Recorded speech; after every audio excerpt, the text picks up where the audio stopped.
Doctor जवाब दिल के बुलावा मौत के देखी के चेहरा जानू चल जाई है लौट के।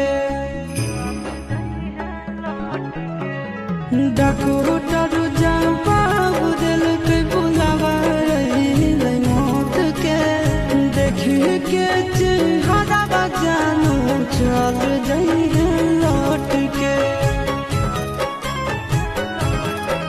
आगे अमन आलम दिला आशीष नंदन से विश्वासघात कर लगे।